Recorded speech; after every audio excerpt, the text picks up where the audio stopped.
and welcome back to the Citizen channel. Don't feel too great today, guys. A long day yesterday at Brighton, which we're going to talk about in our player rating show now, with in the company of Joe Bray of Manchester Evening News. Yes, I know people say they had a bad pint, but I think I did because I only had a couple, and I didn't feel great this morning when I woke up about 5 o'clock after getting to bed about 2 o'clock. So I feel a bit better now. I've had a cup of tea. So the miracles of tea, who said they can't cure all ills, but I feel a little bit better, still a bit sickly. I don't know what it is, but I'm getting old. So we'll have a look at the player ratings. Please check out my story of the game as well. On another disappointing, City. We've got the song, haven't we? I did say, obviously everyone said, we could have another 4 in a row to think of, but hey, it doesn't matter, does it? It's like winning, it becomes a habit. Losing becomes a habit. City fans, we've been there, we've done it, we've got the book. So I'm all right today, actually. I'm a bit disappointed, but I'm okay. So we'll have a look at the player ratings. Check out my story of the game. I'll go into a little bit more depth on the game and my feelings. But this is Joe Bray of the Manchester Evening News. And my little 2 pennyworth. So without further ado, we'll get on with it. Right, Ederson, yes, Joe said just about composed with his feet and quick to come out and stop some dangerous attacks. One brilliant point blank save. Brilliant, really? No. In the second half, and another brave stop to deny Mitoma. That was better, but he caused it in the first place. Helpless for the goals. Joe's given him an 8. No. A couple of his passes sort of put City players into a little bit of trouble against a very good Brighton press, admittedly. But I've given him a 7. It was worth a 7. I wouldn't go 8 on Ederson yesterday. I'm sorry. Check out my story of the game for a bit more on that, as in all the players. No fault on them, really. I say that those loose passes I sort of noticed more when I watched the highlights this morning. But as I say, I think that Brighton press is one of the best in the league, always has been for a few years, so all credit to them. Right, Rico Lewis moved over to the left, said Joe, but he looked good moving into midfield, but was exposed at the back. Perhaps clumsy for the first goal and let O'Reilly through for the second. Well, he's not the most experienced defender we've got, but most of them are injured, aren't they, at the moment? Joe's given him a 5. He always appears rushed. He just also appears to be panicking, like ending up on his arse at times and getting in the way of other players, perhaps who might clear a ball. But he just needs a calmer head, I think, at times. But he's not a million years. I can't ever see Lewis being a substantial defender. So got to ask where he's going to fit into a Pep team. He can certainly fit into other teams, but the way Pep plays things, he may be a luxury style of player, I just don't know. But he's doing it, he's putting the effort in, no lack of effort. Joe gave him a 5, but I'd have to give him a 5 as well yesterday. Kyle Walker, the most senior defender, said Joe by some distance, given he was 11 years older than the next most experienced in the back four. Walker started well, but was lucky when João Pedro got past him, but fluffed his lines to the anger of Guardiola. Yeah, I think the player ratings, I didn't say it before we started, but I think based on the first 30, 40 minutes, it's hard to do a player ratings because I thought generally they all played well, but of course we can only look at the game over 90 or 100 minutes, can't we? So Kyle Walker was the same. I thought he started really well, but he did become culpable at times when we were a little bit under siege and just didn't have the nous or the speed to get us out of any problems as Brighton fought their way back. So not great from Walker by the end of it. So Joe's given him a 5. I'd give him a 5 as well. The poor guy, Jamai Simpson-Pusey, of course, played this when you got the likes of Akanji and Aki on the bench, presumably not fit. Why are they on the bench? I don't know. Is it psychological to tell the other team we've got this ability to come on? Probably not. Probably, but it doesn't really work, does it? Anyway, Simpson-Pusey trusted again, said Joe. Looked calm on the ball, kept it simple, got stuck in against a physical Danny Welbeck. His best performance yet on his Premier League debut. Looking more at home every time he plays. But another defeat. Having said that, Joe's just given him a 6. So even though he said that, he's not gushing, and I won't be gushing either. 2 or 3 poor passes when not under extreme pressure despite the press. But like Rico, no lacking in effort as you'd expect. I just think it's a hell of a thing for Pep to put him into this team at the moment. I said that in the last game he played. That isn't at it. It's just like throwing him under a bus. But I thought he came out of yesterday a little bit better than he did the last game. And Welbeck was generally quite all right, not just Simpson-Pusey, other players had responsibilities as well. But so that gives some credit to him. But, I'd like to give him a 6 on the basis that he's been thrown in, but I'm just going to be realistic with what I saw, and I'm just going to give him a 5.5, but no fault of his, and well done anyway last night.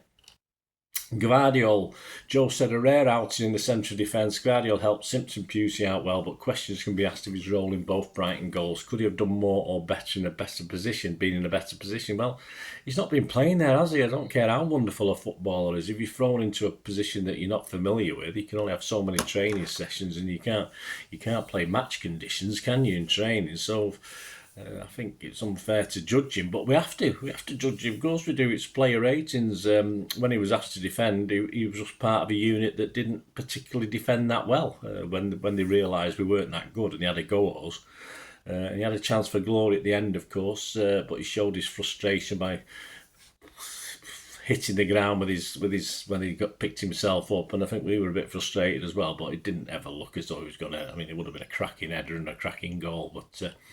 Yeah, Guardiola, I just didn't really notice him too much last night. Joe's given him a 5. I didn't see anything to give him more than that, so I give him a 5 as well.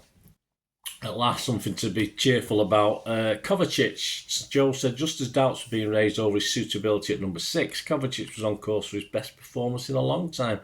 Well, it still was. It doesn't matter. A fine assist capped a good first half. Once again, those City league goals through the middle.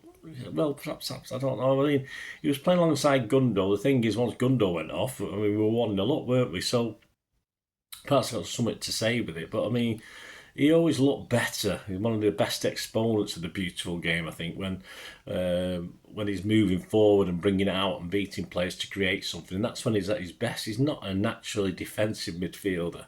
And, obviously, Joe, in a way, is trying to compare him to Rodri, and you just can't do that. We need other tactics to do that. But he was at the centre of most things we did well in midfield, so I just thought he was very, very good. So, Joe just gave him a 6, I give him a 7. I thought he's got to be worth a 7 yesterday. Ilkay Gundogan, Joe said another player who turned up when City needed him. Really?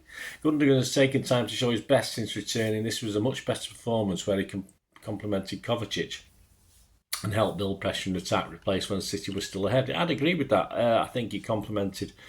I don't necessarily think they play that well together, but I think it worked, certainly for the first 30-35 minutes. But once Brighton got the teeth into it, I think he more or less disappeared. I think Guardiola. So Joe's given him a 7. I think he had a decent game compared to previously, but it's not a very high bar, is it? So I'm just going to give him a 6. I wasn't overly impressed. Phil Foden, quiet in the first half, said Joe's held his position behind Haaland, improved after the break, particularly when combining with Xavi on the counter. Yeah, I mean, we'll talk about Xavi in a minute, but he did some nice little touches, but not quite in the key moments. There was a couple of times when he perhaps wanted the ball in and around the box, and he might have been able to do something with it. But usually it was Xavi was the culprit, not supplying it back to him. So tidy, not quite at it, of course, just yet, but not a disaster from Foden. I think he was better than some people who commented. Joe gave him a 6, I give him a 6 as well. And the enigma that is Xavi. I mean, Joe gives Xavi a 7. So close to scoring, he said, in the first half, and a constant threat on the right. Sent another effort wide in the second half, keeping his fullback pinned back all night. Unlucky to be substituted. Well, no end product. Wasteful. He tries to shoot. He's not scored a goal. I don't know how prolific as goal scorer he was before he joined us, or what Brazil. I've not had a look. I'm too tired to check that this morning. We try. Hopefully, he'll get a goal on. Hopefully, it's bloody soon, because he just keeps trying. And sometimes, because he's so desperate to score a goal, he's missing other opportunities. We had Haaland angry with him. We had Foden angry with him at certain stages, because he's just greedy. It's all right being greedy if you score the goals. It's a bit like when Mara's frustrated us. Sometimes he was a bit greedy and didn't score. When he was scoring the goals, it was fine. You can be as greedy as you want. But as a winger, I think Haaland can be greedy all the time because that's his role, but you'd expect that. But as a winger, you got to know when to pass, you got to know when to hold him, you got to know when to fold him, you got to know when to pass him, you got to know when to shoot. And I don't think Xavi does. I thought that was a bit disappointing. Joe's given him a 7. No, absolutely nothing wrong with some of the build-up play. He had the defender on strings at times, but he's got to create and obviously take chances and create chances for other people. And I don't think he's creating the chances for other people he should. So I give him a 6, but I wouldn't go mad. Núñez, he looks like he's been a left winger all his career, said Joe. Slowed the game down like Jack Grealish does. Really? I don't think I could have compared him to Jack Grealish last night. Drove into the box like Phil Foden or Jeremy Doku. Well, he does that, sort of. He stepped up at the perfect time the last couple of weeks, ended the game back in the middle. Yeah, I mean, despite all that glowing score, Joe's just given me 6. And I just didn't think it was as effective as some other games. You know me, I wish to cut for Núñez. But he gives some at least 2 stupid fouls away when time's running out, and a defender's got nowhere to go, and he fouls him. Just just keep him under pressure. Just at least twice, I just groaned inwardly, and a couple of fans near me did, because he's just clumsy. He don't just use your brain. You've got a brain somewhere. Just use it. Especially when we're chasing a game. I don't think he was perhaps as effective as normal. I'm not going to go bad on him. I mean, Joe gave him a 6, even though he gushed about him, and I'll give him a 6 as well. Erling Haaland, after a few days off in front of goal, Haaland was never going to miss when Kovacic played him through. Well, he nearly did. He's the fastest player to score 75 Premier League goals, and his link-up play was much improved too. Yeah, I thought it was better from the big man. Okay, there was 1 or 2 he perhaps could have done better with. One his shin back towards the corner flag. That I thought it looked easier just to at least get it back across goal or get it on target. He looked up for it. He was obviously a bit big and strong at times, which they had to be against Brighton, because I think they bullied us in other places around the pitch. So I thought he did pretty well. But I just thought he could have done a little bit better. But I can't deny that he looked up for the fight last night. Joe gave him a 7. I've given him a 7 as well. Substitutes, Bernardo, busy and energetic, said so. Joe, moving over to the wing after coming on in the middle. I saw him on the right, obviously he was shooting towards our end, but I didn't see too much, no real influence in key parts or times of the game for me in the 30-odd minutes he was on. Joe gave me 6. I can't disagree with that. And for me, yeah, I think Joe's been a little bit kind with Kevin because of who he is, but I can only score him on what we see on the pitch at this point in time. I love Kevin. Kevin can stay at City as long as he wants for me because of what he's done for us. But Joe said he couldn't drag City back into the game and give him a 6. He looks slow. He's not right. That's for sure. He's not even 90% fit. I probably wouldn't say that. He's just being used to wean himself back into it a few minutes at a time, and whether that's the right thing to do, I'm not too sure, or is there other underlying problems? I'm not too sure, but at times some of his passing, he may have been wearing dark blue and white stripes, because they weren't very good, and he had one effort that a couple of people said, almost rescued the point for us, but the keeper had it well covered, and there was not any real pace on the shot, so it certainly wasn't going to worry the keeper anyway. But he's not right. But again, I can only say what I see. He was on for half an hour. I've given him a 5. I just thought I didn't really add anything. It was just, may as well brought McAtee on. He might have been a bit more lively. He might have made more of a threat than Kevin did. But we all live in hope, don't we? That's the problem. So I'd give him a 5. Joe give him a 6. And that's it, guys. Man of the match, well, it's between Eders and Kovacic, I think. It's not a high bar for our man of the match last night. And as I said, it was first 30-35 minutes. I felt they all played really, really well.